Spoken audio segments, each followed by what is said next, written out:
예, 이 시간에는 사도행전 13장에 나타나는 비시디아 안디옥에서 사도 바울이 회당에서 설교한 내용을 지금 정리해서 말씀을 드리고자 합니다. 굉장히 길기 때문에 조금 몇 분 나누어서 말씀을 드리겠습니다. 자, 처음에는 어제 이어서 이제 사도행전 13장 22절에 보면 이새의 아들 다윗을 만나니 내 마음에 합한 자로다. 내가 그를 통하여 모든 것을 이루리라. 이렇게 말씀하셨습니다. 야, 하나님께서 하나님의 마음에 합하다라고 표현하는 사람이 정말 드뭅니다. 그런데 이 다윗을 그렇게 표현했다는 것은 참 대단한 칭찬이고, 또 다윗에게 그런 좋은 점이 있기 때문에 하나님께서 그렇게 평가하시는 거죠.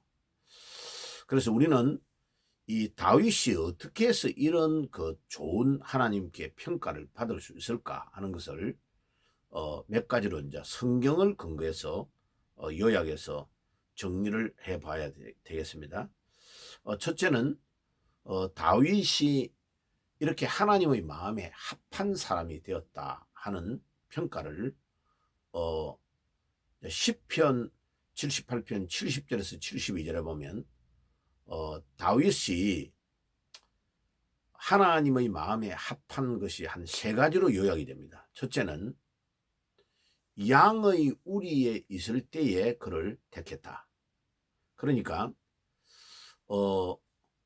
굉장히 좋은 스펙을 가지고 유명한 대학을 졸업하고 박사학위를 받아야 하나님이 그를 선택하는 것이 아니고, 하나님은 우리 사람들이 놓치기 쉬운 아주 사소한 영역인 아버지의 양을 치는 우리에서 행동하는 다윗의 삶을 보고 거기에서 다윗을 평가해서 이 정도면 내가 이스라엘 백성들을 다윗에게 맡겨도 되겠다라고 이렇게 결정했다는 것을 알 수 있습니다. 그래서 우리 특별히 이 말씀을 듣는 우리 청년, 학생 여러분들이 대단한 것을 성취해가지고 가지고 와야 하나님 여러분들을 쓰는 것이 아니고, 하나님은 어릴 때, 나이 적을 때에, 이 다윗이 뽑힐 때에 10대였단 말이에요. 17살, 18살 우리나라로 고등학교 정도의 나이 되는 그때에 목동으로 있을 때에 하나님이 사무엘을 보내가지고 첫째 형, 둘째 형, 셋째 형 8형제 중에 7명을 다 지나가게 하시고, 아들이 더 이상 없느냐 하니까 막내가 저기 있습니다. 양을 치고 있습니다. 데리고 오라고. 그런데 하나님께서 사무엘에게 감동을 주셔서 이 막내, 이 다윗이 내 마음에 합하다라고 결정해서 사울 왕이 왕으로 재직 중에 있는데 왕위에 있을 때에 그를 폐위시켜버리고, 하나님이 목동인 이 어린 꼬마를, 청년 학생을, 청소년 학생의 나이에 있는 이 사람을 하나님께서 이스라엘의 두 번째 왕으로 뽑으신 것입니다. 그러니까 하나님은 인간이 말하는 스펙, 아주 유명한 대학을 졸업하고 학위를 받고 굉장한 것들을 가지고 와야 뽑는 것이 아니고, 하나님은 아주 소박한 작은 일에 자기 최선을 다하고 있는 그 사람을 눈여겨보고 있다는 것을 꼭 기억해야 될 것입니다. 그 다음에 두 번째, 양의 우리에서 뽑으신 그 하나님이 양을 어떻게 기르고 있느냐 하는 것을 보고 있은 거죠. 그러니까 성실함으로 길렀다라고 기록하고 있습니다. 시편 78편 72절에 거기에 성실함이라는 그 원어의 뜻을 살려보면 온 마음과 온 뜻을 다하여 양을 길렀다. 다시 말하면 믿음이 없으면 그게 안 되는 거죠.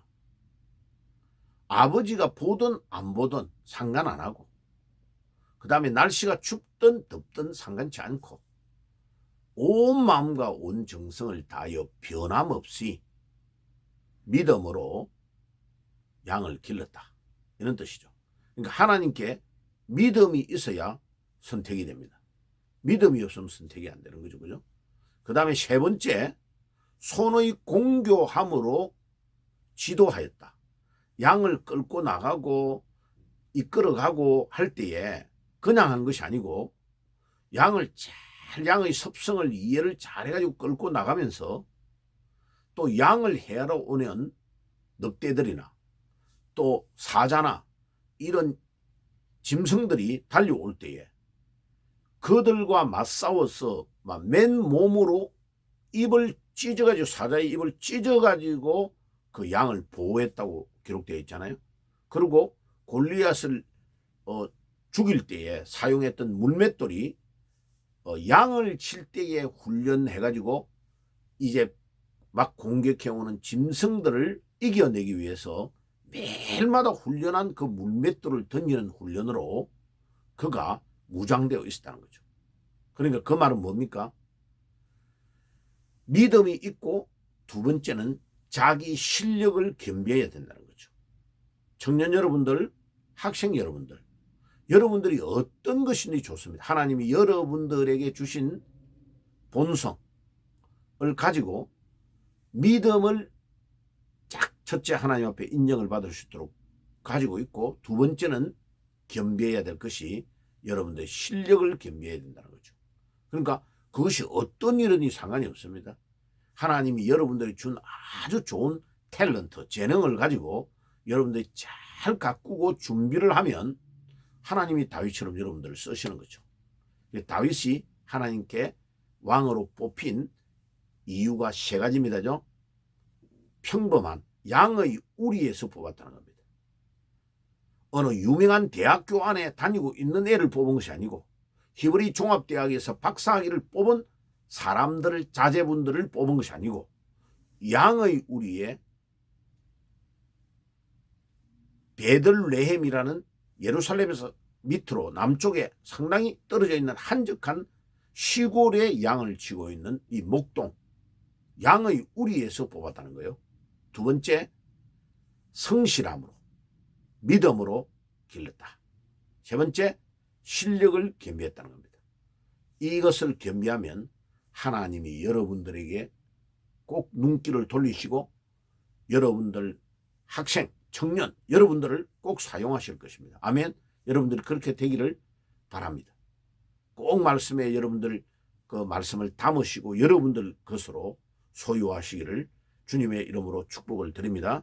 자, 그 다음에 이제 우리가 알아야 될 것은 이 사울이 지금 비시디아 안디옥에서 유대인들을 상대로 회당에서 메시지를 전하는데 굉장히 체계적으로 메시지를 잘 전하고 있습니다. 그래가지고 이제 하나님께서 모든 것들을 이 자기 마음에 합한 다윗을 통해서 이루어 가시겠다고 하시는데, 그럼 어떻게 이루겠다는 거냐? 다윗이 나이 들어서 죽어버리는데. 그런데 하나님은 다윗의 후손에서 예수 그리스도를 탄생하게 해가지고 그 일을 성취하시는 것입니다. 야, 놀랍죠? 보세요. 다윗이 실수할 때 있고 부족할 때 많았어요. 그런데도 하나님은 그를 통하여 약속하신 것을 꼭 성취하는데 다윗의 후손 중에 메시아가 탄생하시는 겁니다. 다윗의 지파가 유다 지파예요. 그러니까 남쪽 유다를 하나님께서 막 말 안 듣고 엄난하고 우상 섬기고 이러니까 바벨론의 포로로 70년간 잡혀가게 하고 엄청난 어려움을 당하는 가운데서도 하나님은 다윗과의 약속을 꼭 지킵니다. 반드시 포로로 잡혀가서 70년 만에 돌아올 것이라고 예언을 먼저 합니다. 예레미야를 통해서. 그래 또 돌아오게 하는 거죠. 그렇게 해서라도 하나님은 다윗과의 약속을 지키는 하나님이십니다. 그러니까 다윗과 그렇게 성실하게 약속을 지키는 하나님이 다윗 안에 믿음으로 살고 있는 우리에게도 동일하게 약속을 지켜주실 줄 믿습니다. 그러면 우리는 그 주님을 의지하고 믿음으로 늘 가야 되겠죠. 그 다음에 이제 바울이 비시대 안디옥에서 지금 설교를 하는 중에 체계적으로 딱딱 이야기합니다. 구약에 대한 이야기를 하고 이제 신약에 내려옵니다. 예수님보다도 먼저 온 세례 요한이 있었다. 그 세례 요한은 예수님의 집안 사람이고 6개월 예수님보다 먼저 태어난 형님이에요. 그런데 이 세례 요한이요, 얼마나 하나님의 성령의 감동을 잘 받았으면 예수님이 요단강으로 따오니까 벌써 알아본 거죠. 그 예수님 위에 성령이 확 강림한 걸 보고, 아, 내가 어떻게 예수님께 세례를 줄 수 있는 거예요. 세례를 자기에게 달라고 하니까 아니라고. 그러나 예수님이 끝까지 세례를 받아야 된다. 이리하여 덕을 이루는 것이라고 했습니다. 그래가지고 세례 요한에게 세례를 받을 때에 그때의 성령이 강림하심으로 세례 요한도 하나님이 보낸 메시아가 이분이라는 걸 알게 된 거죠. 그리고 나는 이분의 신들매를 풀기도 감당치 못할 자다. 자기를 완전히 낮춘 거죠. 그리고 얼마든지 자기가 친척 형님이라고 폼 잡으면서 내가 예수 형이야 이러면서 자기를 드러내며 다닐 건데 절대로 세례는 그렇게 하지 않았습니다. 그리고 끝까지 예수님을, 나는 물로 세례를 주지만 저분은 성령으로 세례를 줄 것이라고 딱 예언하죠. 그죠? 요한복음에 기록되어 있잖아. 그렇죠? 그래서 그 놀라운 메시지, 세례 요한이 예수님보다 먼저 와가지고 예수님이 그리스도라는 것을 증거했다고 바울이 지금 이렇게 말하고 있는 거예요. 와, 바울의 이 설교가 굉장히 중요해요. 바울은 그 당시에는 전혀 깨닫지 못하고 유대교에 빠져가지고 예수 믿는 자를 죽이러 돌아다녔던 사람인데, 자기가 믿고 나서 잘못됐다는 걸 다 깨달은 거예요. 지금 비시대 안디옥의 이 회당에서 설교하는 이 설교는 바울이 자기가 회개하는 마음으로 설교하는 거예요. 자기가 반대편이고 율법주의자로 앉아 있었던 그 당시를 생각하며 설교하고 있는 거죠. 그러니까 설교가 굉장히 진지하고 회개하는 마음으로 하니까 사실적으로 설교를 체계적으로 잘하고 있는 겁니다. 그래서 우리가 이 땅 위에 목회하는 사랑하는 우리 목회자들 여러분, 교회를 개척할 때는 순수한 마음으로 있다가 교회가 좀 커가면요, 완전히 자기가 왕처럼 군림해가지고 교인들 앞에서 막 이렇게 말도 턱턱 났고, 지금 우리 한국 교회를 막 이렇게 갈라놓고 있는 지도자들이 몇 명 있잖아요. 제가 누군지는 밝히지 않겠지만 다른 목회자들을 막 무시하고 욕하고, 예, 유튜브로 그것도 이거 정말 하나님 앞에 잘못하는 겁니다. 세례 요한처럼 겸손하게요, 하나님이 그에게, 예, 권세를 주고 놀라운 수많은 사람이 세례 요한에게 따라왔잖아요.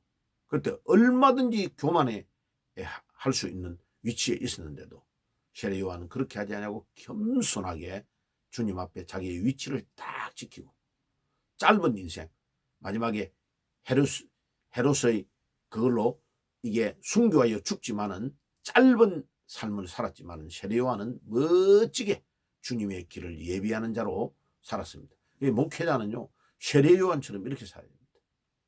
주님의 길을 예비하는 자의 삶을 살아야지, 자기가 주님 위에 올라타가지고 마치 자기가 주인인 것처럼 행동하는 이 교만한 목회자들 정말로 조심해야 됩니다.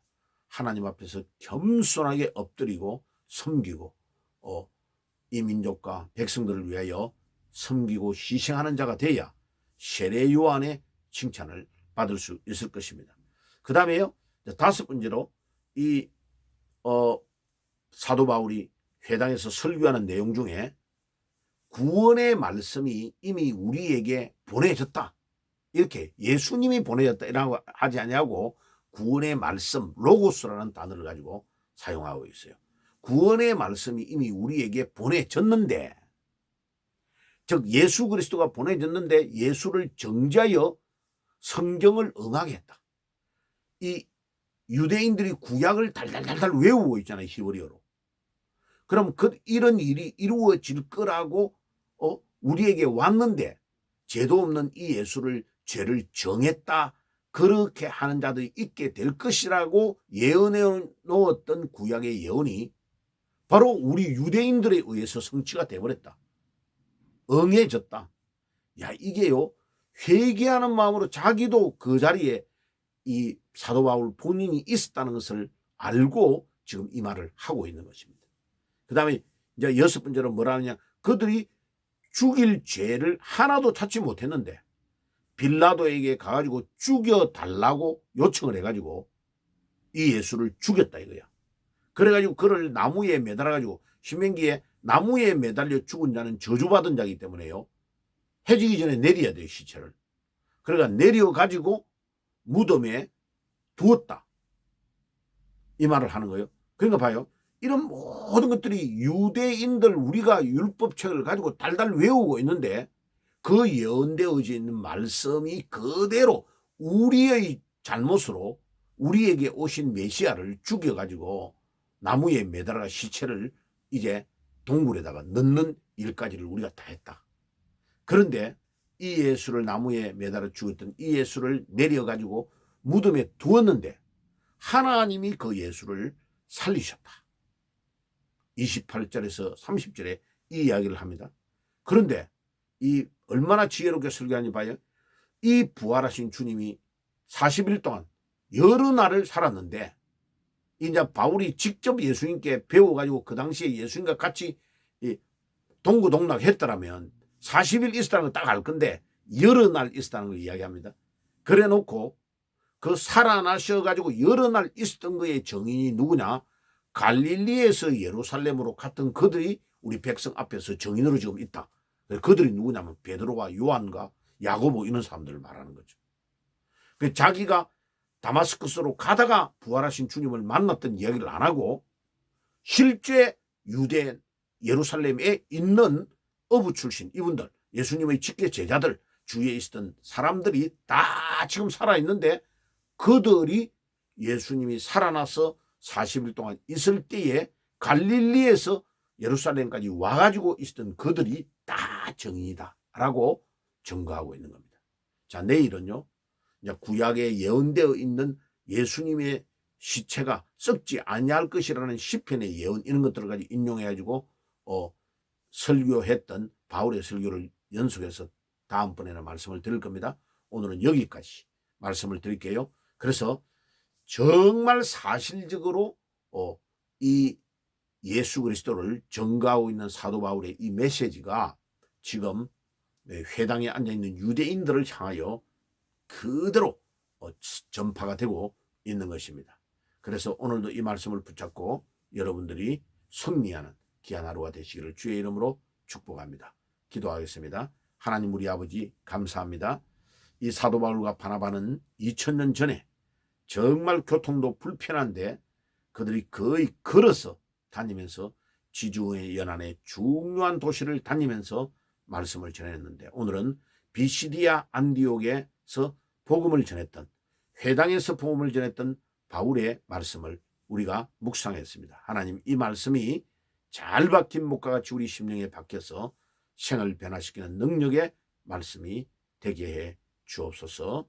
예수님의 이름으로 기도하옵나이다. 아멘.